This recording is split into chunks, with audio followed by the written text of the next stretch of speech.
তো অনেকেই বলে যে হুজুর উঠতে পারি না, কি করতে পারি না, উঠতে পারি না, অ্যালার্ম টেলার্ম বিভিন্ন কিছু করে রাখি কিন্তু উঠতে পারি না। আসলে উঠার জন্য শুধু অ্যালার্মই যথেষ্ট না। ফজরের সময় ঘুম থেকে উঠার জন্য প্রথম যে করণীয় আমার সেটা হলো আগে ভাগে ঘুমায় যেতে। আগে ভাগে কি করতে হবে? এশার পরে যথাসম্ভব আগে ভাবে কি করতে হবে? ঘুমায় যেতে হবে। নবী করিম সাল্লাল্লাহু আলাইহি সাল্লামের সুন্নাহ এটা, এশার পরে ঘুমিয়ে যাওয়া। আমরা তো হয়তো গল্প গুজব বিভিন্ন কাজে ব্যস্ত থাকি, হ্যাঁ, মোবাইল টিপি, ফেসবুক শরীফ, ইন্টারনেট শরীফ, এইগুলি দেখতে দেখতে 12টা 1টা বাজে যায়, অনেকের 2টা 3টা। তো পরে কি ফজরের সময় ওটা সম্ভব? হুজুর পারি না, অনেক চেষ্টা করি, অ্যালার্ম টেলার্ম, এটা যথেষ্ট না।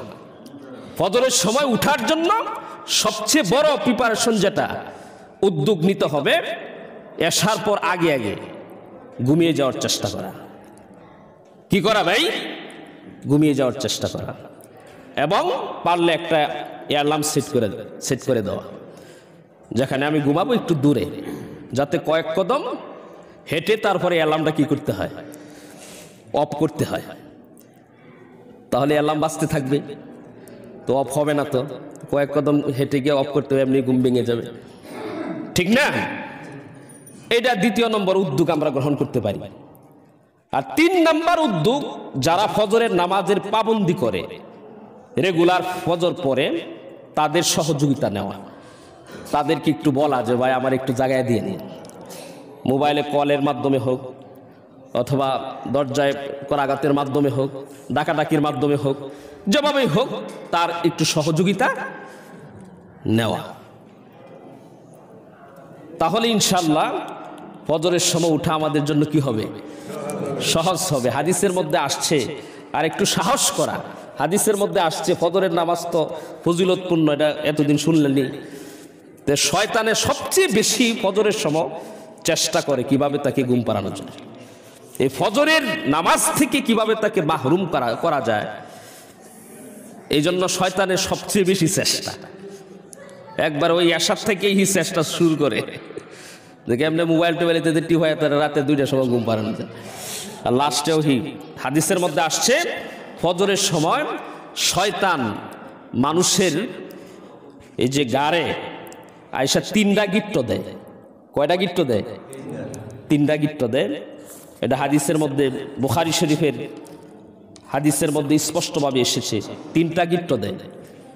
তো ইয়াদরিবু কুল্লা উকদাতিন আলাইকা লাইলুন তাবিলুন ফারকুদ, প্রত্যেকটা গিট্টর মধ্যে সে কুমন্ত্রণা দেয়, লিখে দেয় যে এখনো অনেক রাত কি আছে, বাকি আছে, তুমি ঘুমাও, আরামসে কি করো, ঘুমাও।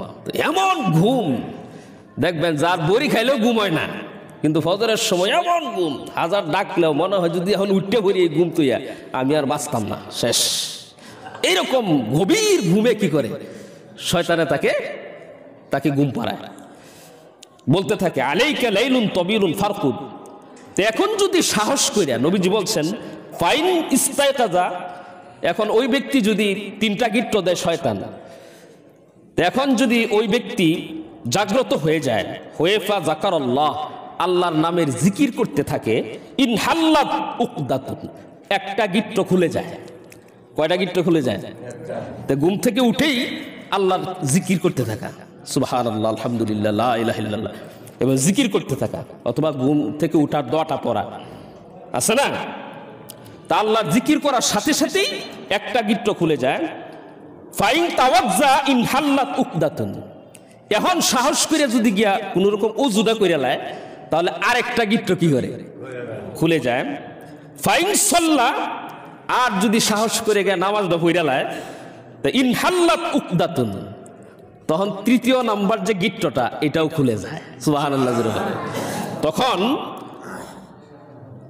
ফাসবাহা নাশিতান তয়্যিবান নাফসি, তখন সে প্রশান্ত হৃদয় নিয়ে সকাল করে, সুবহানাল্লাহ। তো পড়বো তো ইনশাআল্লাহ। একটি সাহস করবো ইনশাল্লাহ, আল্লাহ পাক সহজ করে দিবেন। আল্লাহ পাক প্রত্যেককে ফজরের নামাজ জামাতের সাথে ইহতিমামের সাথে আদায় করার তৌফিক দান করুন।